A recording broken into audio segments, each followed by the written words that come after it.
Now, that's the kind of debate I like to see. That's what we'll talk about at the Lunch Alert today. I really thought Romney decisively won this debate. He had it all over Obama. First of all, Romney was charismatic. He was glib. He was fluent. He was articulate. He showed compassion. He talked about real people and real stories. He never strayed far from his basic philosophy about government.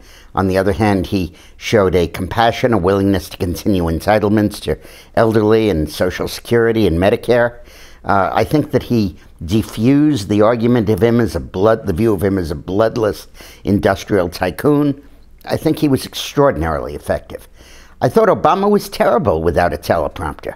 You could look at the contrast of the closing remarks by Obama, which obviously were 2 minutes that were memorized. When his eyes were open, he was looking at the audience, he was talking to people, citing real examples. And the other 90 minutes, 88 minutes, when he was looking down, he was groping for words, he was saying that I think that this is the answer. And he was groping, he was floundering. I felt that it was the worst debate performance by an incumbent president since Ronald Reagan's first debate of the 1984 election, when he just seemed lost in his own statistics and not able to articulate his vision.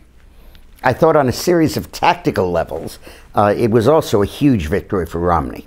First of all, Obama conceded that there is no difference between him and Romney on Social Security. That's enormous. That takes a huge bite out of the contrasts.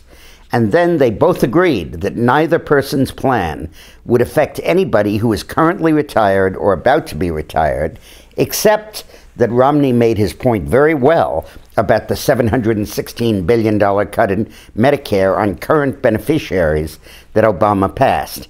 And he made his point about the death panels, the bureaucratic boards very well. I thought he was awfully effective in that. I think he came across really well in describing his achievements in Massachusetts on education, on employment. I thought his rap on bipartisanship and working with the Democratic legislature was superb. I think that he was very effective in rebutting Obama's claim that he's just going to raise taxes on the middle class and cut them on the wealthy.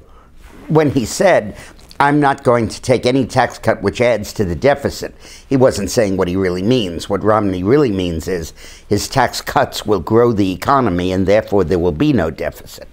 He didn't want to get into sounding fuzzy math, although it's true. And I think that it was a very, very effective presentation. So I would be very surprised if even with these slanted polls that are going on in the media, they don't show a significant rise for Romney. There are 2 more presidential debates, vice presidential debate, 3 or 4 more weeks to go. But oh man, Romney hit it out of the park tonight. A lot of times in these debates, you need to look at what's not being said in the debate, and also what's not being said in the General Assembly session at the United Nations, where the world's leaders are gathered. What is going on now is a gigantic power grab by the United Nations and by these global bureaucrats who want to get their hands on the United States Treasury. When Obama and Romney talked tonight about tax policy, raising or lowering, they skirted the real issue, which is that over the next 4 years, the power to tax under Obama, if he wins, and in the lame duck session, even if he doesn't, will be transferred to the United Nations. They are cooking up an entirely new system of taxing the United States and giving it to the third world. The old concept of foreign aid is obsolete. They want to tax financial transactions, U.S. flights that go to Europe, billionaires, and they'll obviously drill it down to millionaires and then all of us, and literally forcibly take our money and give it to third world dictators. This is the theme in our new book, Here Come the Black Helicopters, UN Global Governance and the Loss of Freedom. It comes out on Tuesday. Please order a copy so that you're prepared to fight the real fight, which is for America to control its own destiny. And if you order a copy now from dickmorris.com and click on it, I'll send you an autographed bookplate you can paste into the book.